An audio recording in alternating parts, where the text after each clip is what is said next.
Olá, você que nos acompanha aqui no canal do YouTube do Instituto Brasil-Israel. Como em toda sexta-feira, estamos com a jornalista Daniela Kresh para falar sobre os principais assuntos da semana em Israel. Quero pedir para você deixar o seu like aqui no vídeo, a sua inscrição aqui no nosso canal no YouTube. Acabamos de bater 12 mil inscritos. E o seu comentário aqui no vídeo, que é muito importante, a participação do público, não só aqui no Expresso Israel, mas em outros conteúdos que a gente disponibiliza no nosso YouTube. Dani, começando essa edição do Expresso Israel com a notícia triste, né? Que é o exército israelense localizou na noite de quinta-feira mais 3 corpos de reféns que o Hamas sequestrou em Gaza, em 7 de outubro, e um desses corpos é do brasileiro Michel Ninzenbaum. Ao que tudo indica, ele foi morto no 7 de outubro mesmo, e as forças, né, de defesa de Israel, o exército, encontrou também mais 2 corpos, né, inclusive um cidadão franco-mexicano. Enfim, notícia muito triste. E o que a gente sabe sobre isso, como que se deu essa operação do exército e também quem são essas 2 outras pessoas que foi localizadas junto com o Michel.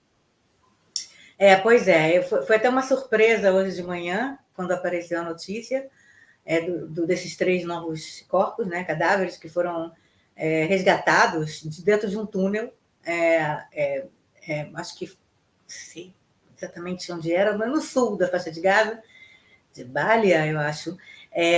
E esses corpos estavam lá, né? Eles foram trazidos para Israel, foram levados para o Instituto Médico Legal israelense, né? Que fez exame de DNA, né? Afinal de contas, são 7 meses, né? E são já, né? Não dava para reconhecer. E através dos exames de DNA, eles têm o DNA de todos os sequestrados, justamente para poder imediatamente saber quem são essas pessoas que forem resgatadas eventualmente. E as famílias foram então notificadas, e isso foi divulgado ao público hoje de manhã, sexta-feira. Isso foi ontem à noite, né? E por que é tudo tão rápido? Porque, pela tradição judaica, a gente sabe que é muito importante enterrar os corpos o mais rápido possível. É uma tradição judaica, né? Nesse caso, vão ser 7 meses depois da morte. Mas o funeral, o enterro, vai acontecer no domingo de manhã, em Ashkelon, na cidade de Ashkelon. Ele morava em Sderot, e ele vai ser enterrado no cemitério de Ashkelon. Ele, como você mesmo falou, né, ele foi resgatado com mais 2 pessoas, que também morreram, ao que tudo indica, segundo as informações da inteligência do Exército. Eles foram mortos no próprio dia 7 de outubro, e o Hamas sequestrou, levou os cadáveres, os corpos, né? Não é a primeira vez que o Hamas faz isso.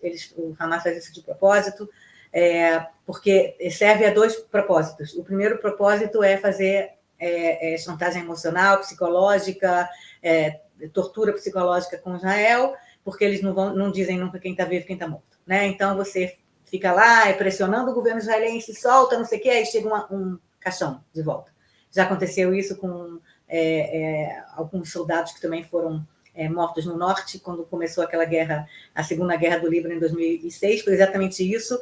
Eram 3 soldados, e acho que os 3 foram devolvidos em caixões, depois de negociação, tal, não sei o quê, libertaram um libanês, tal, não sei o quê, não sei o quê. As famílias já imaginavam que talvez isso pudesse acontecer, mas ainda tinham esperança que eles fossem devolvidos vivos. E quando abriu a van, né, para trazer, né, para libertar, eram 3 caixões. Quer dizer, então, tortura psicológica, né? E a segunda coisa também, eles também levam corpos porque eles querem depois também recuperar os corpos dos seus terroristas, ou dos seus, né, membros que foram, né, nesse caso, invadiram Israel, mataram 1.200 pessoas, estupraram, não sei quem, não sei o quê. Eles querem os corpos dessas pessoas também.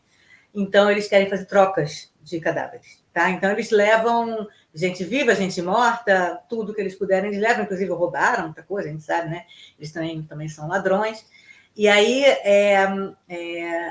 ninguém sabia, mas no caso desses 3, né? Eu vou falar dos outros 2 também, realmente ainda existia muita esperança de que eles estavam vivos, de que eles estariam vivos. Apesar de que há indícios, né, já tinha indícios de que talvez eles estivessem mortos, como, né, o próprio exército falou, que, segundo a inteligência do exército eles já estariam mortos, mas havia ainda muita esperança de que podia estar errado. Não, quando, né, a gente não tem a certeza absoluta, sempre tem a esperança. A família do Michel foi para o Brasil tentar alguma coisa com o governo brasileiro, falou aqui em Israel também, teve manifestação de brasileiros aqui em Israel pedindo a libertação dele, manifestações no Brasil. Quer dizer, então havia, a família dele não estava certa de que ele tinha morrido. Pelo contrário, eles esperavam, tinham esperança de que ele ainda estava vivo. Sim. Então, foi uma surpresa, uma tristeza muito grande. A comunidade brasileira aqui em Israel está muito triste. Há uma mobilização grande para ir no enterro, no funeral dele no domingo, porque a família, ao que eu ouvi falar, a família meio que pediu, porque afinal de contas é uma família brasileira, quer dizer, não o Michel ele veio para morar em Israel com 13 anos, então ele já estava bem integrado aqui. Mas, obviamente, boa parte da família mora no Brasil, então eles pediram para as pessoas irem, né, no enterro, para que não fique, para que não seja vazio. Pelo que eu conheço dos israelenses, vai ter milhares de pessoas, porque sempre que houver um pedido desses, por favor, venham, porque a gente né, que a gente quer que tenha muita gente, tal, não sei o quê, são milhares de pessoas, até ninguém consegue, em um certo momento, nem entrar, né, de tanta gente que vai para prestar as últimas homenagens. Então, acho que no Brasil estão falando muito de quem é o Michel Nissenbaum, vocês devem estar sabendo aí, né? Ele tinha 59 anos, ele fez aliar com a família, né? Quando ele tinha 13, ele tinha 2 filhas, né?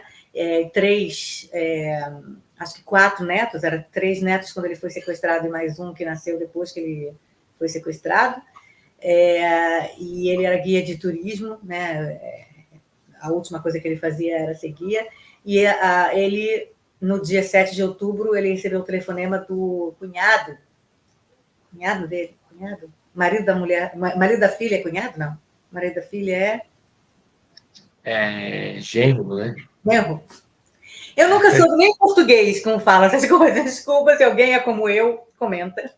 Mas ele recebeu um telefonema do genro, né, que era um oficial do exército, pedindo para ele vir, pelo amor de Deus, vem, porque está tendo um ataque, e a neta dele, de 4 anos, estava lá com um genro. E ele falou, vem, por favor, pegar a menina, a neta, de 4 anos. E ele foi assassinado, né, pelos terroristas do Hamas a caminho, nem conseguiu chegar. E o pai, o genro, conseguiu, na verdade, ele jogou a menina para debaixo de uma mesa e ele estava com um veste anti-bala, como é que chama isso? O colete à prova de bala, né? E aí ele conseguiu ficar em cima dela e os 2 estão vivos. Quer dizer, eles sobreviveram. Mas, então, ele morreu e o corpo dele foi levado. Então, aquela coisa, ninguém sabia se estava vivo ou estava morto, né? Aqui também está todo mundo falando disso, o prefeito de Ashkelon expressou de tristeza, o prefeito de Sderot, as pessoas estão falando muito de quem eram essas 3 pessoas. Então, o primeiro era o Michel, o segundo é um rapaz, um cara, né, de 31 anos, chamado Orion Hernandes Radu, que era, na verdade, não era israelense, ele era turista, ele era meio mexicano, meio francês, né, mexicano-francês, e ele era namorado de uma menina, da Shani Luc, que ficou famosa também, que era israelense e francesa, que é aquela menina que teve as pernas quebradas, a foto dela foi uma das primeiras que saíram no 7 de outubro, uma menina linda. Os 2 estavam na festa do Festival Nova, né? no Kibbutz Reim. E eles estavam lá, esse Orion, ele era produtor musical, né? E ela foi morta imediatamente, todo mundo ficou sabendo, e ele também foi morto. E o cadáver dele, o corpo dele foi levado, e agora, então, foi devolvido para Israel. O presidente da França, inclusive, falou e deu condolências, não sei o quê. E o terceiro é um israelense chamado Hanan Yablonka, que ele era de Tel Aviv, ele tinha 2 filhos novos de 12 e 9 anos, quer dizer, o cara também era novo, tá?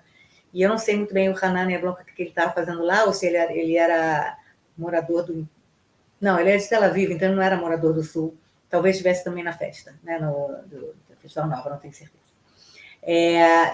Enfim, então é tudo muito triste, foi bastante triste toda essa notícia sendo divulgada hoje.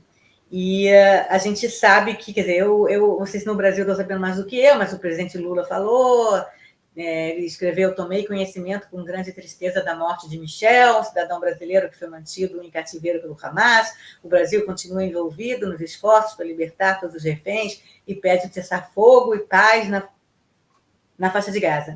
Cessar-fogo e paz em Israel não precisa, né? Israel também está sendo atacado todo dia por milhares de drones e foguetes e mísseis do Hezbollah no norte. Dezenas de milhares de israelenses não conseguem ir para casa há 7 meses, porque todo dia tem milhares de drones e mísseis caindo no norte de Israel. Sem contar que o pessoal da faixa de Gaza, lá, o Hamas, que ainda existe, continua também jogando foguetinhos em Israel, foguetinhos que matam, né? E que as pessoas ficam desesperadas e tem que se esconder em bunker o tempo todo. Em Sderot, as pessoas que moram em Sderot, de novo, todo dia tem que entrar em bunker. De novo, mesmo com guerra, com milhares de mortos, coitados da faixa de Gaza, o Hamas continua atacando. Quer dizer, o Hamas não tem a menor intenção e não se importa também com o fato de que morreram, segundo a ONU agora, foram 24 mil, não 35. Mas a gente não sabe nem se esses números estão certos.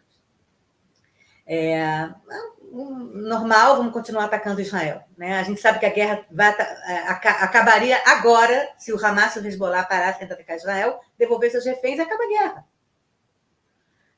Mas não há muito sinal disso, né? Enfim, então agora com esse resgate desses 3 corpos de hoje e mais 4 corpos que foram resgatados também alguns dias atrás, o número de reféns agora na faixa de Gaza é 125, né? A gente falava 134 na época, depois baixou para 132, baixou para 128 ontem, e hoje é 125, sendo que deles a gente sabe que talvez um quarto esteja vivo, né? Quer dizer, a gente não sabe, como a gente também não sabia que o Michel estava morto, mas a expectativa aqui. E é horrível, porque é uma roleta russa, né? Dos um quarto que está vivo, 30 e tanto, 35 que estão vivos. Quem está vivo? Quem desses nomes todos, 125? As famílias estão olhando e estão pedindo, pelo amor de Deus, para que os filhos, né, os seus parentes estejam na lista dos vivos. Muita pressão, terror psicológico contra os israelenses que está acontecendo, né? E as famílias estão bastante ativas. A gente vai falar um pouco mais dessa questão das famílias no terceiro item que a gente vai falar, terceiro tema que a gente vai falar hoje. Mas, enfim, então é isso tudo que eu sei sobre a questão do Michel. Os corpos foram encontrados dentro de um túnel, dos milhares de túneis, né, quilômetros de túneis que o Hamas construiu embaixo da faixa de Gaza, usando dinheiro da comunidade internacional, em vez de investir em Gaza para a melhoria da sua população, investiu para construir túneis onde só os terroristas vão. Não é túnel para proteger a população, não. É só para realmente atacar Israel dentro do túnel. Então, os corpos estão lá e provavelmente todos os reféns, ou vivos ou mortos, estão dentro desses túneis, né?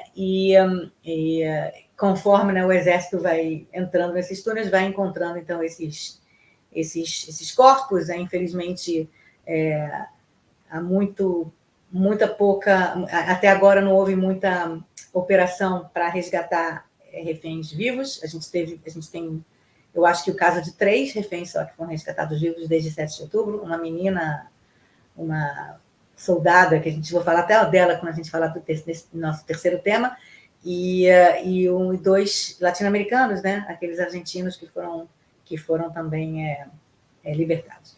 Então, essa é a situação, 125 reféns, sendo que a gente imagina que algo em torno de 35 estão vivos nesse momento, e a tristeza é muito grande, enfim. Está todo mundo falando aqui dos reféns e contando a história do Michel. E agora, para terminar esse tema, eu quero que você passe aí o vídeo do porta-voz do exército israelense, Daniel Hagari, anunciando em inglês que o exército encontrou esses 3 corpos. It is with a heavy heart that I share that last night, Israeli special forces in Gaza rescued the bodies of our hostages, Hanan Yavlonka, Michelle Nissenbaum, Orion Hernandez. Their bodies were rescued during a special operation based on precise intelligence in the area of Gaza. Hanan was partying with his friends at the Nova Music Festival. He was murdered by Hamas terrorists and his body was taken into Gaza. Michel, an Israeli and Brazilian citizen, was on his way to pick up his 4-year-old granddaughter. He was murdered by Hamas terrorists and his body was taken into Gaza.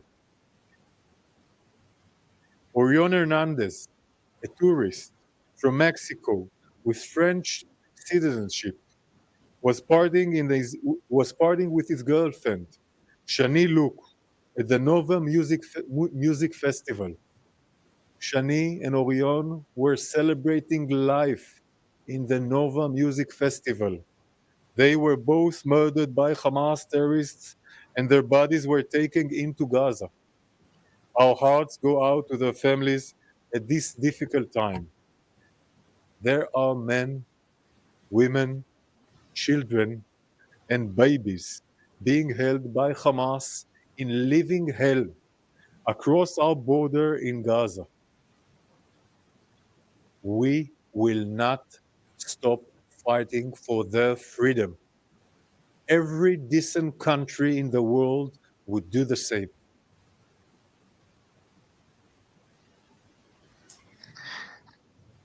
É isso. Vou até colocar aqui também a foto, Dani, do Michel dos Eu outros dois. pedi para você para botar a foto dos 3 que foram, né? Então, o Michel, o primeiro, que trabalhava como guia, eu acho que ele estava trabalhando meio vestido de Indiana Jones. O segundo do meio, né, é o Orion Hernandez, né, que é aquele mexicano francês, namorado da Shani Luke, e o terceiro é o Hanania Blanca. Tá repercutindo bastante aqui no Brasil, né, na manhã dessa sexta-feira, que foi quando a notícia chegou aqui. A gente viu aí o pronunciamento, né, do porta-voz falando que qualquer país, né, que tivesse bebês, mulheres, idosos sequestrados, né, mantidos em cativeiro, que teria muito o que fazer, que faria o mesmo, que é o caso de Israel. E uma coisa que você sempre comenta aqui no Expresso, né, Dani, que Israel tem refugiados dentro do seu próprio país, né, no norte, por conta do Hezbollah, e no sul, por conta dos ataques que o Hamas continua fazendo. É muito triste essa situação do Michel, muita força para a família, solidariedade aí aqui no Brasil, em Israel. Teve a história da Bruna Valiano também, né, uma brasileira que mobilizou bastante a sociedade israelense, enfim, em massa para o enterro, e a gente acredita que o do Michel vai ser parecido, muita força, solidariedade para a família do Michel, das outras duas vítimas também, e que a memória seja uma bênção, e a gente segue aqui acompanhando a situação dos 125, né, Dani, reféns que ainda seguem nas mãos do grupo terrorista Hamas na faixa de Gaza. E entrando no segundo assunto dessa edição do Expresso Israel, hoje o Tribunal Internacional de Justiça de Haia ordenou que Israel suspenda a operação em Rafah, né, num golpe para os sistemas diplomáticos e judicial de Jerusalém. No começo da semana, outro tribunal também, o Tribunal Penal Internacional, anunciou que quer emitir mandados de prisão contra Netanyahu e o ministro da Defesa, Yoav Gallant. E aí, Dani, o que Israel vai fazer? Qual é a repercussão dessas duas decisões aí dentro de Israel e quais os impactos, né, que pode ter para o Netanyahu e para o seu governo? Na semana passada, a gente comentou aqui de uma certa tensão envolvendo o Gallant e o governo Netanyahu, por conta de uma reunião que aconteceu, e essa semana a gente tem essa repercussão aí do Tribunal Penal Internacional, né? Como que Como que está sendo isso daí em Israel? Olha, a questão do Tribunal Internacional de Justiça, né, a Corte Internacional de Justiça, tem gente que fala tribunal, tem gente que fala corte, né? TIJ em português ou CIJ em português, cada um usa diferente. Eu vou falar corte para não confundir com o outro, né? Então eu vou falar Corte Internacional de Justiça. Essa questão da Corte Internacional de Justiça, que foi que aconteceu hoje, está super recente. Então eu não tenho nem informações de como que Israel vai reagir, como é que vai. Eu já imagino o que Israel vai falar, mas eu não tenho como reagir, porque realmente aconteceu agora, sei lá, 2 horas atrás, tá? Todas as televisões aqui passaram ao vivo, né, com comentaristas tal, e tudo, mas ainda não houve uma... Ou talvez na última meia hora, enquanto eu estou trabalhando, a gente está fazendo aqui o Expresso, tenha saído alguma coisa do primeiro-ministro, mas eu não vi até agora. Então, não sei a resposta sobre como que Israel vai reagir. Antes de começar a falar o que aconteceu hoje, então, com a Corte Internacional de Justiça, eu só quero contar rapidinho uma pequena anedota, porque essa semana eu estava conversando com um amigo meu sobre sobre o Tribunal Penal Internacional, sobre a Corte Internacional de Justiça, sobre todas essas coisas que Israel virou réu, né? E ele estava, né, me perguntando como é que isso, por que não sei o que, não sei o que, e eu estava falando um montão de coisa, eu estava bastante indignada com a decisão que eu falo depois, desse negócio dos mandatos de prisão contra o Netanyahu, e também estou indignada em relação à decisão de hoje, mas o engraçado para mim foi a pergunta dele, esse meu amigo falou, o que os israelenses estão falando? Eles estão falando alguma coisa não sei o quê, ou estão ainda naquela coisa de que o mundo todo está contra nós? Quer dizer, ele realmente, esse meu amigo, que entende de relações internacionais, um cara inteligente, ele acha que os israelenses ficam numa de que está todo mundo contra nós, em vez de pensar realmente no que está acontecendo. Todo mundo antissemita, todo mundo contra nós. E assim, pode até ter gente que tem essa paranoia de que está todo mundo contra nós, todo mundo antissemita. Mas a maior parte dos israelenses realmente acha que está todo mundo contra nós. Sabe, eu não vou dizer que não, os israelenses falam, não, realmente, o Tribunal Penal Internacional tem toda a razão, e a Corte Internacional de Justiça tem toda a razão. Por que essas duas cortes, né, juntas na mesma semana, anunciando decisões que são das piores possíveis contra um país e contra líderes de um país, na mesma semana, e meio que as duas decisões, tanto essa quanto a dos mandatos de prisão contra Netanyahu, tiveram uma reação do Hamas. O Hamas falou muito obrigado. Hoje acabou de sair uma reação do Hamas parabenizando a Corte Internacional de Justiça por ter falado o que falou, que daqui a pouco eu vou explicar. E no começo da semana, quando o Tribunal Penal Internacional pediu um mandado de prisão contra o Netanyahu, o Hamas também falou muito bem, é isso mesmo. Quer dizer, se você está do lado do Hamas, o Hamas está congratulando alguém por alguma coisa, eu acho que podia dar uma... Peraí. Se eu estou concordando com o Hamas está concordando comigo, então, ou eu realmente defendo o Hamas e concordo com o Hamas, ou tem alguma coisa esquisita aí. Decidiram, não sei o quê. Eu só acho que é um tanto esquisito, digamos assim, a palavra talvez, né, muito coloquial, mas eu acho esquisito que seja na mesma semana que tenha essas duas decisões envolvendo o pior possível, a pior condenação possível contra líderes de um país e contra o exército de um país, saiam com a diferença de 5 dias. Então, hoje, a Corte Internacional de Justiça ordenou, não é um pedido, né? Não é uma coisa, não é uma sugestão, é uma ordem, né? Ordenou que Israel pare e suspenda a operação em Rafah, e que é uma operação que Israel está anunciando já há meses, mas certamente é um baque em Israel, juntamente com a outra decisão do começo da semana, que eu vou falar agora, que é a outra tribunal, que é o Tribunal Penal Internacional, que há 5 dias atrás apenas, e na verdade foi uma surpresa também, porque Israel estava em negociação, estava discutindo mais uma visita não do promotor, do diretor do TPI, que é o Karim Khan, né, um britânico, não uma visita nova dele, porque ele já tinha vindo a Israel, ele já veio a Israel no começo logo depois do 7 de outubro, mas do vice dele, eu acho que viria para Israel provar algumas coisas, que está mandando ajuda. Eu recebo todo dia informações da quantidade de caminhões com ajuda humanitária que entra em Gaza. Parece que o TPI não recebe as mesmas informações que eu recebo.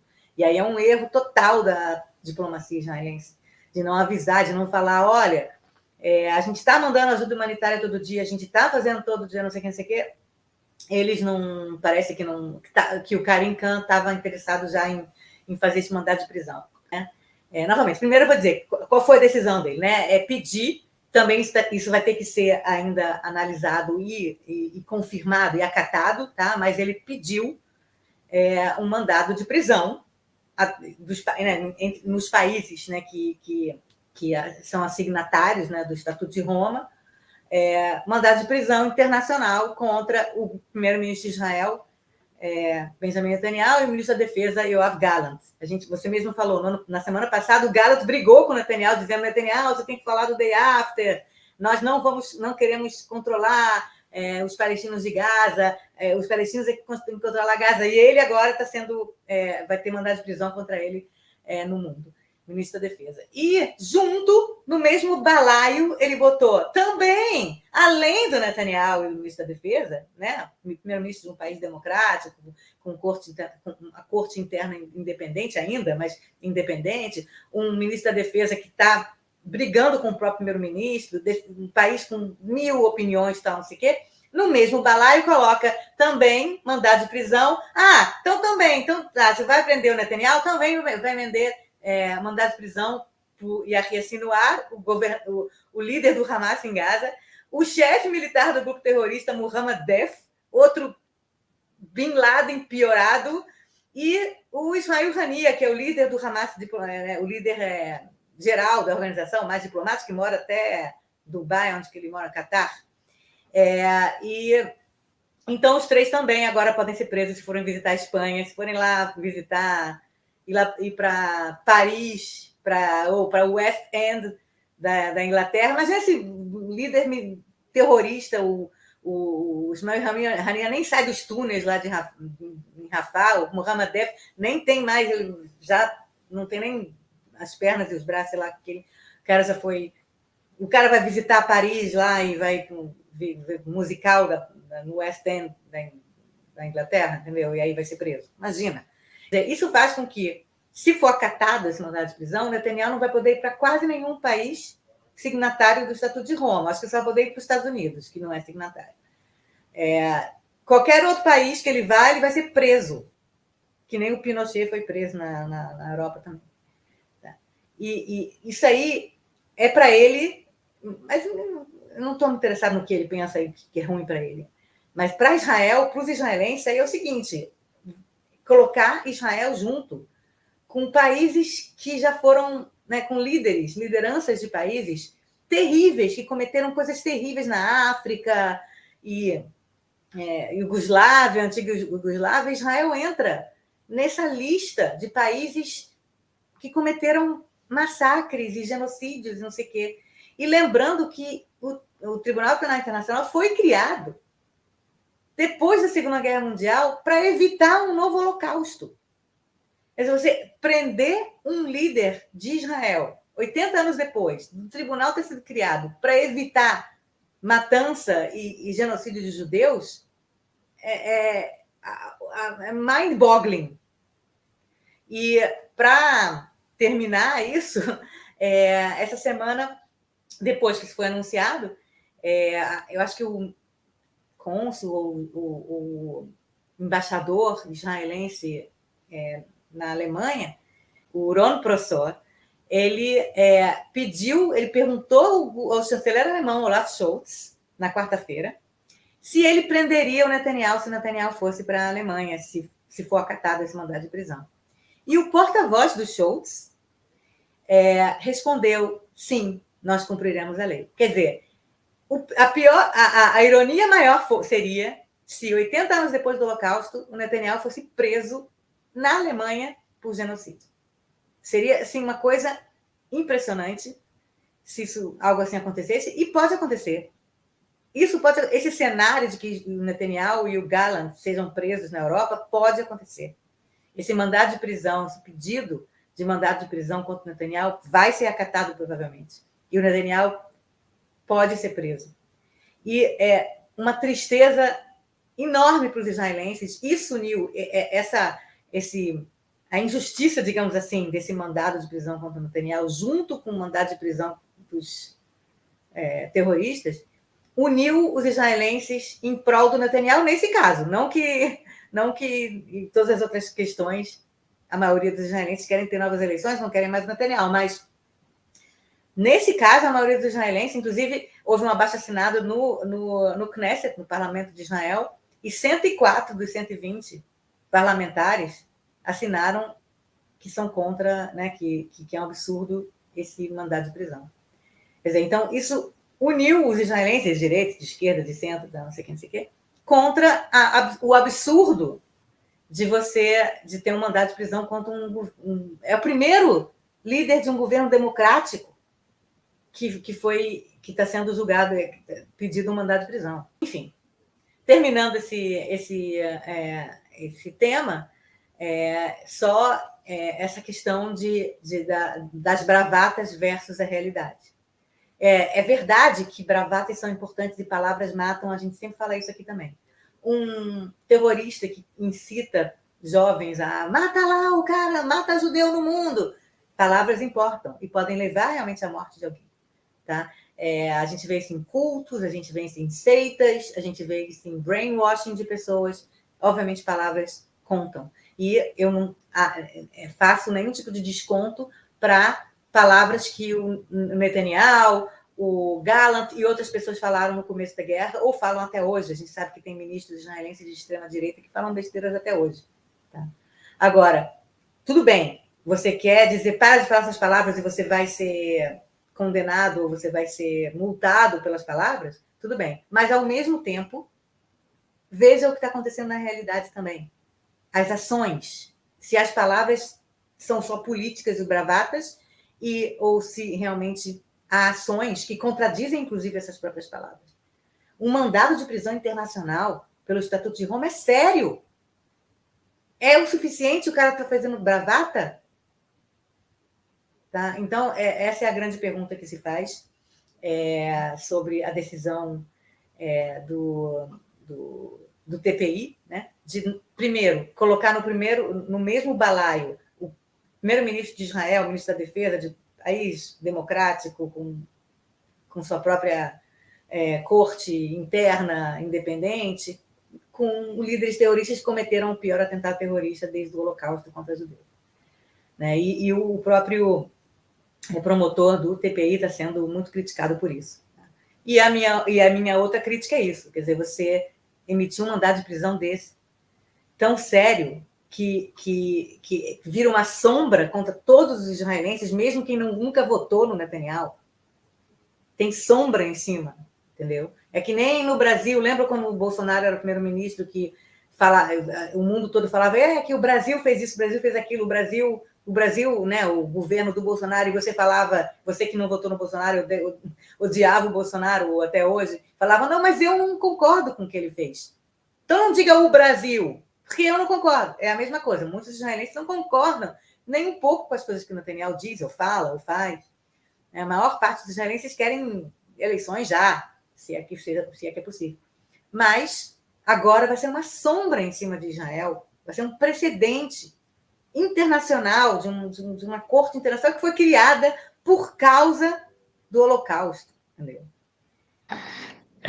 Isso que você fala no final, Dani, sobre como reflete na sociedade israelense, né? E a gente já vê isso acontecendo desde o começo da guerra, não só sobre os israelenses, né? Mas também com judeus da diáspora, né? Que acaba respingando e gera toda essa crise diplomática.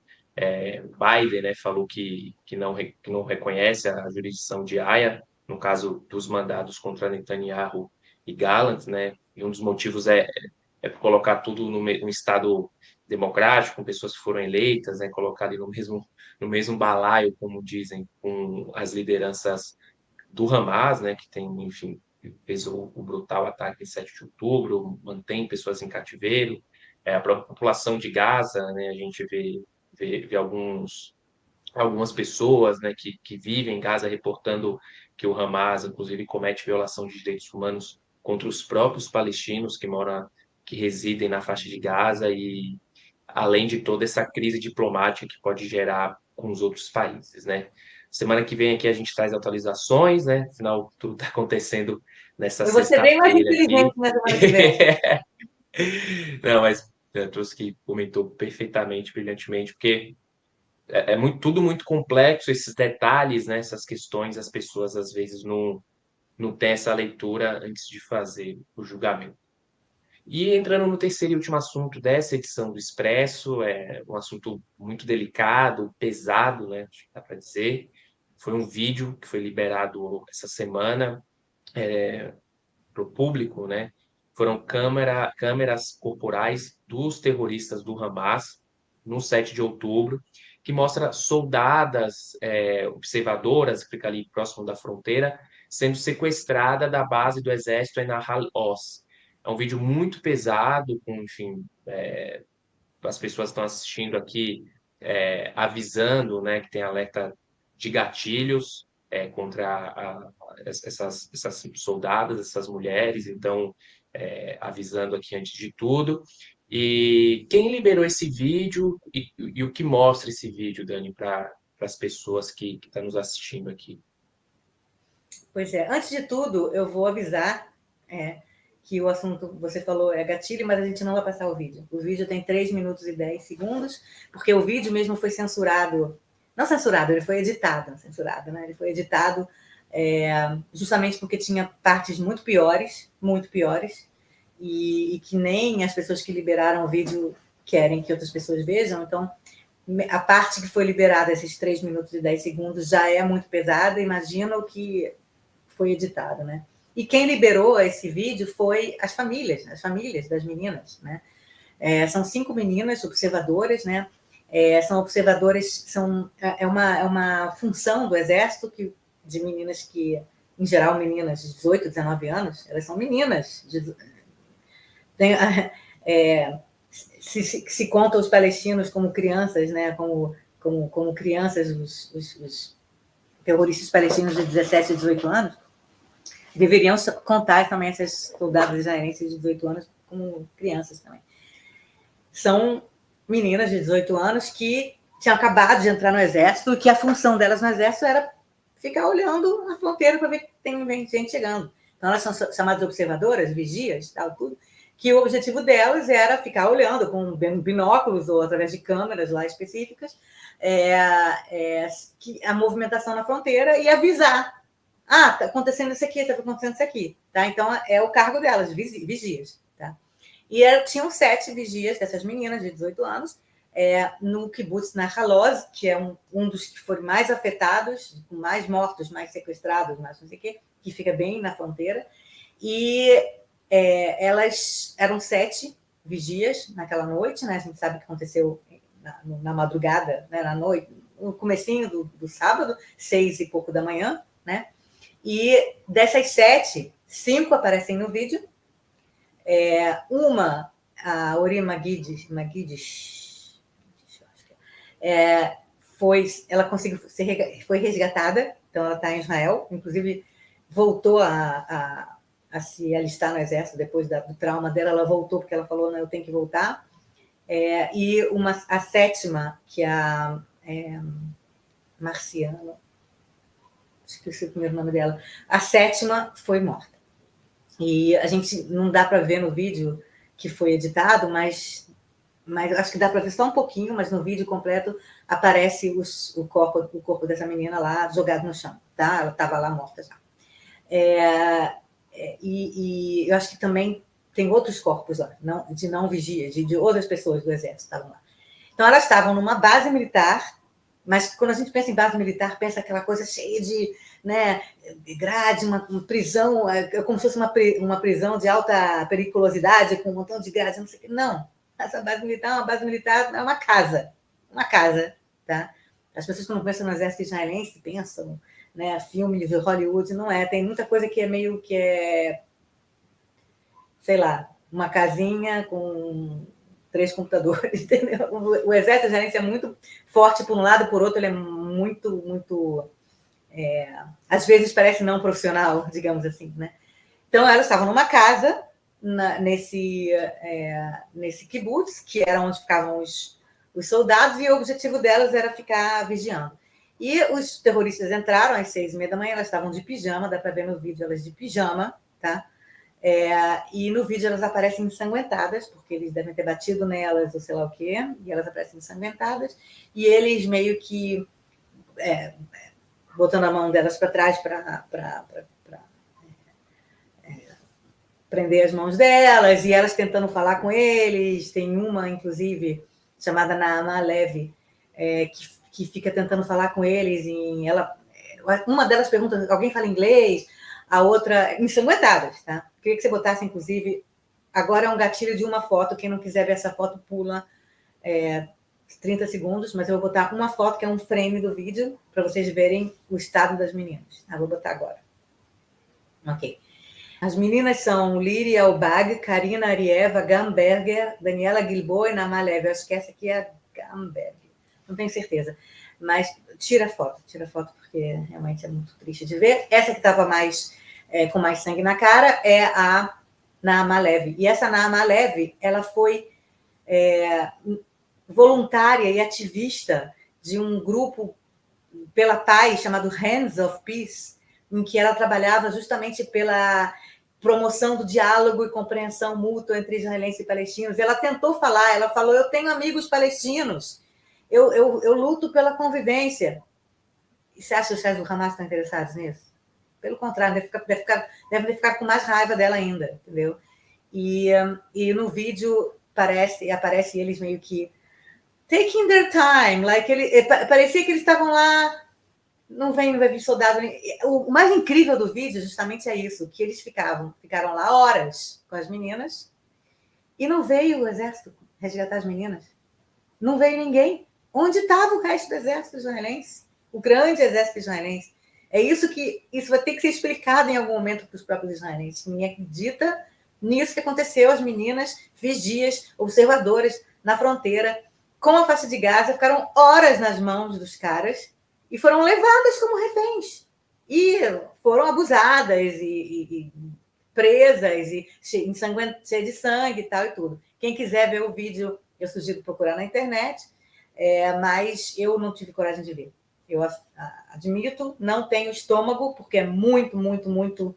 Só de pensar, eu já fico... O meu estômago embrulha. Tá? Então, eu não tive condição de assistir. Tá? Mas esse vídeo caiu como uma bomba em Israel, quando foi lançado pelo Fórum das Famílias, das famílias dos sequestrados. Não foi o governo que lançou, que divulgou, foi as famílias, e as famílias tomaram essa decisão para tentar fazer alguma coisa. Estão tentando o máximo possível que Israel chegue a algum acordo, qualquer acordo com o Hamas.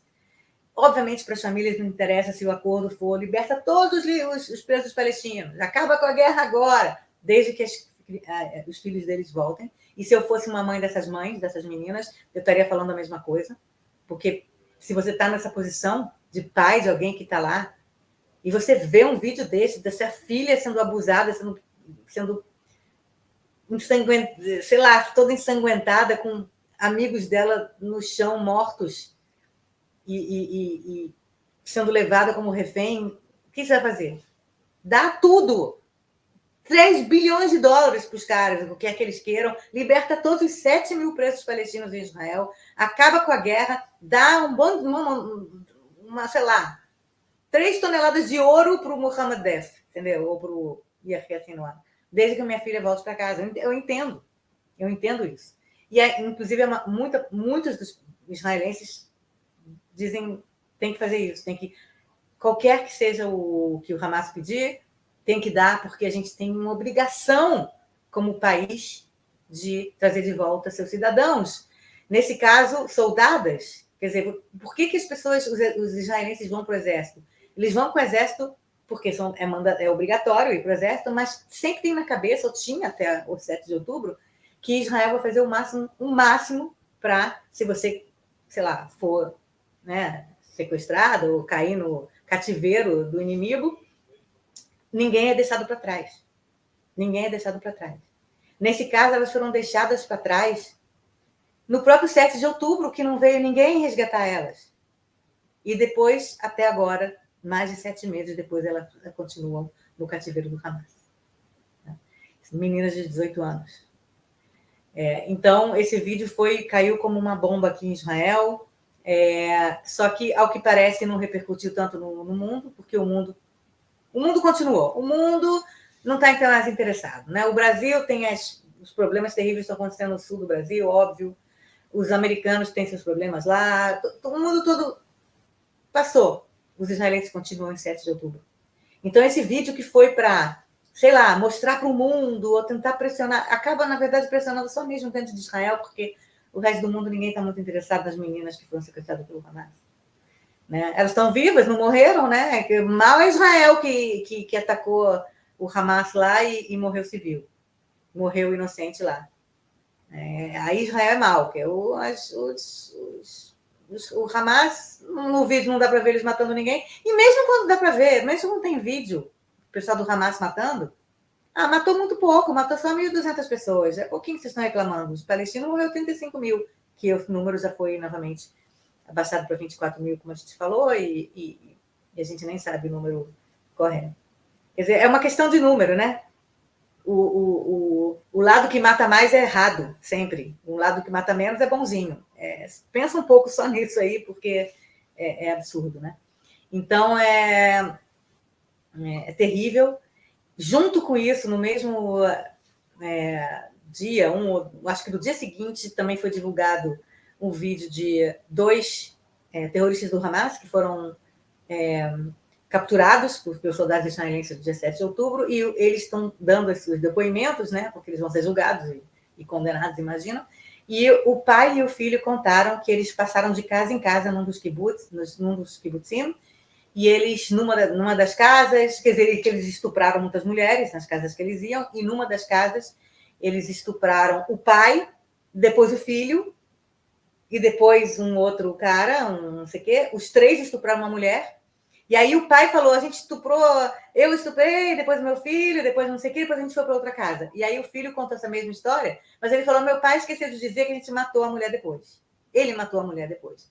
Quer dizer, as mulheres passaram por estupros coletivos e foram mortas depois do estupro. Então, é isso que os israelenses têm que lidar todo dia. Esse tipo de relato é que os israelenses todo dia têm que lidar. E é muito difícil, então, no mesmo dia que você tem um relato desse, um vídeo desse, vem no dia seguinte um tribunal internacional dizendo que tem que mandar prender o primeiro-ministro, não pode mais, o exército não pode mais fazer nada, acabou, não tem que acontecer nada. E então esse é o estado de emocional dos israelenses, e nesse sentido eu me coloco como parte, porque eu estou aqui. E eu sinto esse estado emocional.